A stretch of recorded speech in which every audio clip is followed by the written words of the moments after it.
So, yeah, I would say the ideas funnel down, but are collaborative in the sense that stimulating conversations stimulate ideas, and anybody can have.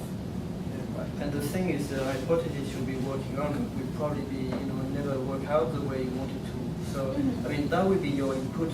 You'll be able to orient your research a little bit. And your boss thought it was this way, but you proved it was the other way, and so you will have a lot, control.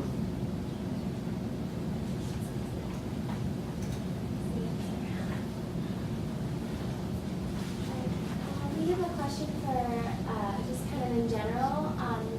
Does anybody have a regret in their career? Something that they might have done differently, or something they might have pursued instead of another pathway?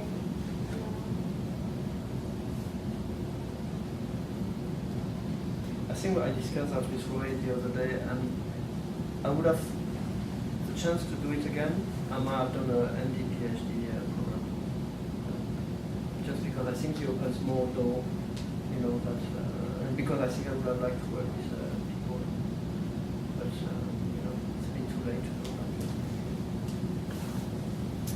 do that. If I went back,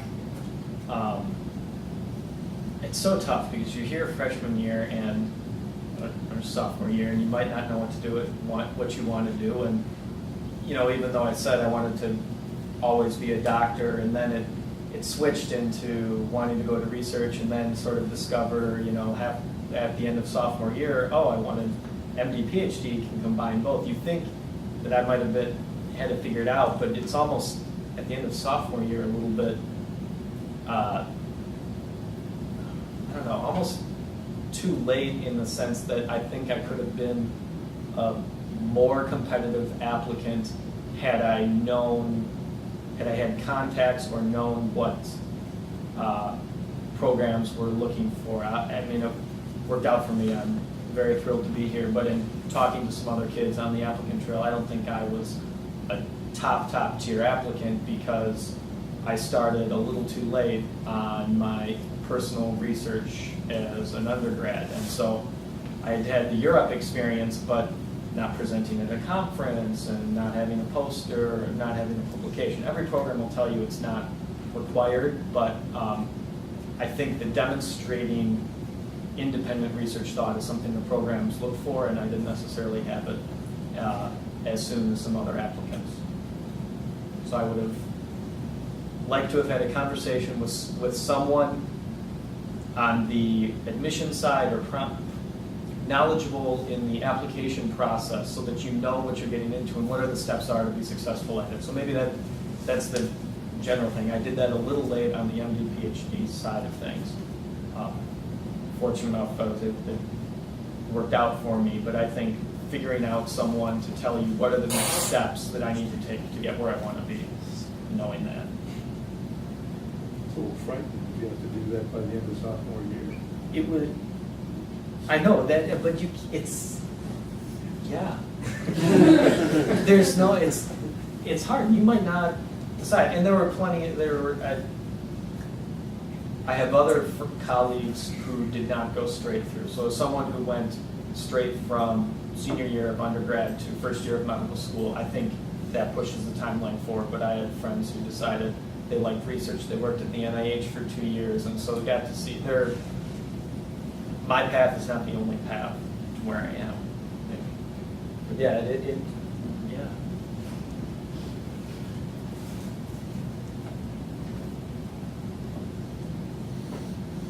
Any big regrets for you, Dr.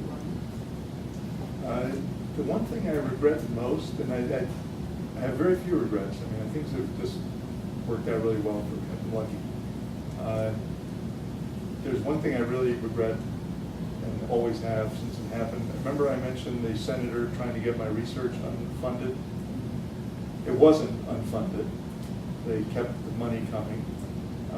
But the Assistant Secretary for Health contacted me and said, when you send in your final report on this grant, I'd like to have a chance to edit it and propose edits to you. Okay? The grant was on the benefits and cost of anti-smoking policies. And I agreed that that would be okay. And he personally read, this is the second highest guy in the Department of Health and Human Services, personally read, penciled every page of the report, probably 20 times or more. So that any time I said smoking causes lung cancer, he adjusted to say smoking is alleged to cause lung cancer. Smoking is addictive. Many people believe that smoking is addictive. So literally like that, and I let him do it. And it came back to bite me at a later point in my career, and I certainly would never do that knowing what I know now. I would have said, no, this is my grant report, you accept it as is. And I was an expert witness in one of the product liability lawsuits in a later, much later stage. And the attorneys for the tobacco company had a bunch of junior attorneys sitting around the table when I was deposed. One of them sitting next to the older guys asking the questions. And the book on me literally was this thick. It had a book like that on every one of the expert witnesses. And so my attorney said, what's the job of that young attorney? I said, I don't know. I assume he's working on the case. He said, his job is you. He said, they have a junior attorney assigned to every one of the expert witnesses. They are to know everything they can possibly know about their lives so that they can discredit them, however. And one of the things they did is they brought up this report that I had edited by the assistant secretary and said, why, Dr. Warner, are you now saying smoking causes lung cancer when back in 1980, whatever it was, you said smoking is alleged to cause lung cancer or it may be addictive. So I actually had to come back to bite me and had to improvise at that point very quickly. And it just, there was a lesson in it. I mean, as I said, this whole thing was very kind of intimidating. You know, young faculty member, never exposed to politics or anything like that, and all of a sudden you got a U.S. senator on your case, and the head of Health and Human Services, and all that. So I wimped out, and I've always regretted that.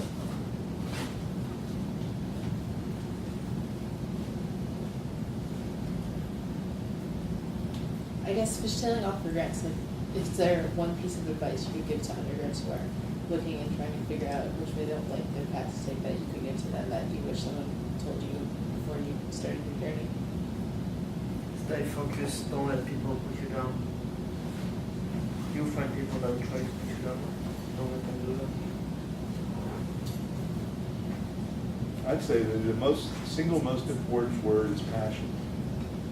I think you really need to care about what you're doing, particularly if you're going the route of a PhD program. PhD program can be a real drag. Very frustrating. Very frustrating. You feel kind of demeaned by it because you're in an environment, you don't feel like you're doing anything particularly productive sometimes, and you're just trying to figure out what's the purpose of this, what am I going to be when I grow up, what am I doing with this in life? And you have to really see an end point to it and where you want to get to. And sometimes you'll sit there and think, oh my God, you know, I'm doing this, I don't particularly like it, and then I'm going to go out and be a professor and not like what I'm doing there. And in my own instance, it turned 180 degrees. I did not like being a doctoral student. I found it very difficult in a lot of ways and just not a lot of fun. And I love being a professor. But I also found an area that mattered to me. And I think if I were working on diffusion of medical innovation, as I was at that time, I would have burned out real fast. It just wasn't as interesting. So you got to find something you care about. Sorry to deprive you of the golden nugget.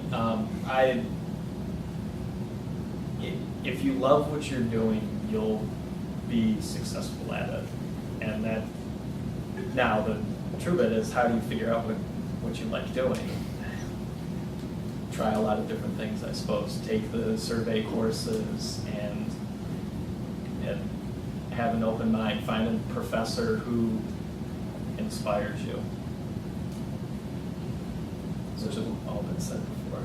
So while we're talking about undergrad, what did you guys do besides academics? What did you guys do in undergrad? So I was also involved in the Greek fraternity here, SIGAP. Was on the executive board of that. Enjoyed Greek life. It was nice to have high school dances over again in terms of fraternity formals. Played on the IM sports here. It was